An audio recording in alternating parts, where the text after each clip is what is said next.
welcome to this video on setting up and drawing an accurate and realistic still life. One of the first things you want to do is pick out objects, play around with your composition, figure out where do you want things to go. When you have it all set up, like I've got this one right here, you can do a couple of things. We have to share this space with a lot of other students. So it might be helpful for you to take a picture either with your computer, you could save it to your drive, or you could take it with one of the art room cameras and have it printed off. I've printed mine off right here. And then you can either just draw from this, or you can use it to reset up your still life each time. Resetting up would be a whole lot better, especially if you're using things that involve color.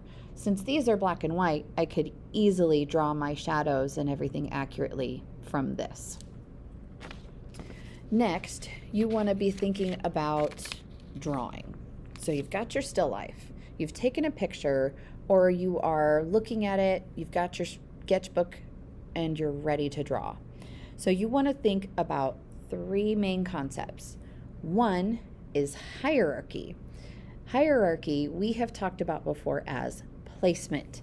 And if I'm looking at this one here, the objects that are closest to you are going to come lower in your plane than the objects that are farther away, like these. So you want to be thinking about that as you're drawing them in. Start with the things that are closer and work your way back. Two, you want to think about overlap. This sphere is overlapping this cube and this cylinder. So you probably will not be drawing all of that cube or the cylinder. That's part of the reason why we start with the circle or the sphere, because we see all of it and then we can place the other things or draw them according to what we are seeing. Which brings us to proportion, because that can be really helpful. You don't want to have a really giant cube, an itty bitty sphere. These are fairly close to the same size. They are close in proportion. So your cube will only come a little bit above. The cone, however, is almost twice the size in height as the sphere and the cube. So you're going to want to make sure that you have almost as much above the cube and sphere as that. So you'll have to pay very close attention to the objects that you're going to be working with. Now, let's take a look at measuring, because measuring with your pencil, with a ruler, anything that you can use to help you is going to be amazing. So here we go.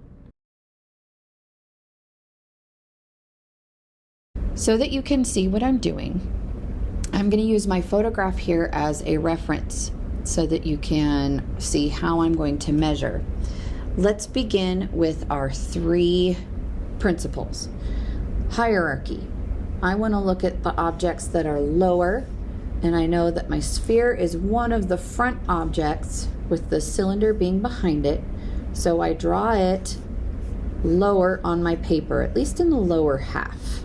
If you're going to draw it bigger, you can draw it bigger. Just try and place it low enough that you have enough room for everything that you want to draw.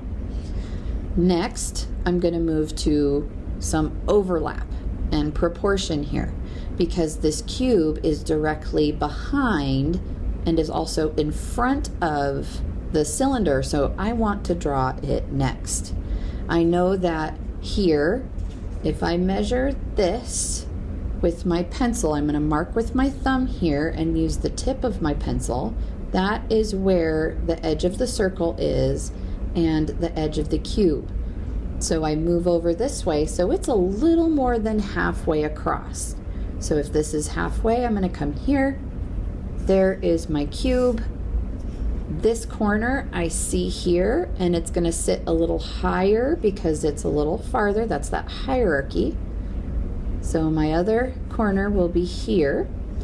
Now this is a diagonal line, So I want to make sure that this comes down and to the left slightly, and this should be parallel to that. Next, I can add in these. I want these sides to be fairly equal, but looks like that one is a little bit smaller as I measure with my pencil. So if this one is this big, I want to shorten it up about here with another vertical line, but that vertical line should stop short. It should not come all the way down. I need a diagonal line going up this way. Parallel line here, just like in our practice with our shortcuts, 2 parallel diagonal lines. Now I do see the top on this one, so this corner over here, this edge should be parallel to this edge and the same length, so that this corner and this corner can be parallel and the same length. And I have my cube. Next, I can move back a little farther in my artwork to a little bit of a curved line with the cylinder. Again, just like our practice, I added that little bit of curved line, but oops, look, I forgot to check my hierarchy and my overlap and measure. Because if I look at the picture, this is towards the front. It's in the front half of this cube. So this curve needs to be more here.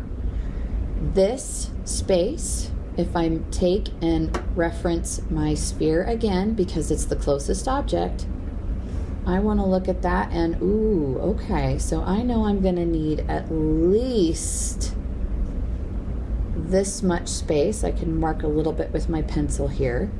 This is where my oval's going to go.